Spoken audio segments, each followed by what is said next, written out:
झरिया अग्नि प्रभावित क्षेत्र के दलित आदिवासियों परिवार प्रशासन से मांग रहे पुनर्वास। राष्ट्रीय एसटी-एससी आयोग की सदस्य डॉ आशा लकड़ा पहुंची अग्नि प्रभावित क्षेत्र, लोगों की सुनी समस्या। झरिया के अग्नि प्रभावित क्षेत्र में रहने वाले दलित आदिवासी परिवार दशकों से पुनर्वास की मांग कर रहे हैं। खासकर आउटसोर्सिंग क्षेत्रों में रहने वाले गरीब आदिवासी परिवारों की समस्याएं दिन-ब-दिन गंभीर होती जा रही है। इस मुद्दे को लेकर धनबाद पहुंची राष्ट्रीय अनुसूचित जनजाति आयोग की सदस्य डॉ आशा लकड़ा ने लोदना अग्नि प्रभावित क्षेत्र का दौरा किया। इस दौरान डॉ लकड़ा अपने टीम के साथ लोदना क्षेत्र पहुंची, जहां कुजामा एटी देव प्रभा आउटसोर्सिंग का निरीक्षण किया।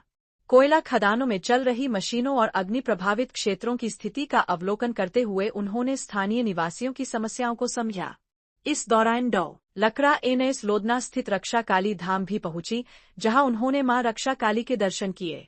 वहीं डॉ आशा लकड़ा ने कहा कि अनुसूचित जनजाति आयोग का मुख्य उद्देश्य आदिवासी समुदायों के अधिकारों और उनके संरक्षण को सुनिश्चित करना है।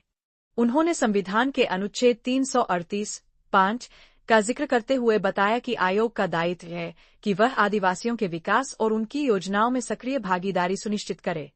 डॉ लकड़ा ने ओपन कास्ट परियोजनाओं के प्रभाव का जायजा लिया और क्षेत्र में हो रही समस्याओं पर BCCL, Bharat coking coal limited के अधिकारियों से चर्चा की। उन्होंने कहा कि क्षेत्र में जो समस्याएं नजर आईं, वे किसी से छुपी नहीं हैं। अग्नि प्रभावित क्षेत्रों में निवासियों के लिए उचित पुनर्वास और जीवन स्तर सुधारने की आवश्यकता है। अभी जो घूम करके देखे हैं, पूरा आप देख रहे होंगे, ओपन कास्ट भी हमने देखा है, कोलवासी भी देखेंगे, माता का मंदिर का भी दर्शन किया है।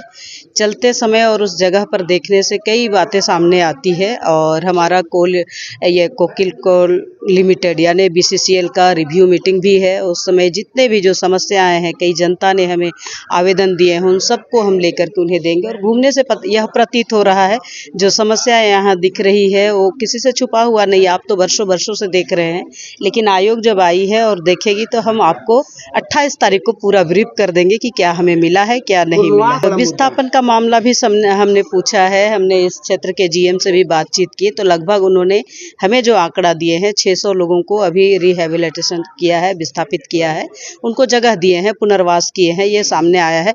आंकड़ा जब सामने आती है और हमारे पास जो जनता काम करने वाले हैं और गांव के रहने वाले हैं, उनसे भी कुछ विषय सामने आएंगे, तो दोनों का हम तुलनात्मक अध्ययन भी करेंगे, सही मिला है या नहीं मिला है। नहीं मिला है तो आयोग का जिम्मेदारी है कि उनको पुनर्वास किया जाए। देखिए, जो विषय आपने उठाया है ये आम पब्लिक का भी विषय है। इसी विषय को ध्यान में रखते हुए आयोग आई है, पुनः विचार करेगी, बैठेगी और बीसीसीएल के सभी सीएमडी सहित पूरा डिपार्टमेंट के साथ हमारी बैठक होगी और एक एक विषय पर चर्चा होगी।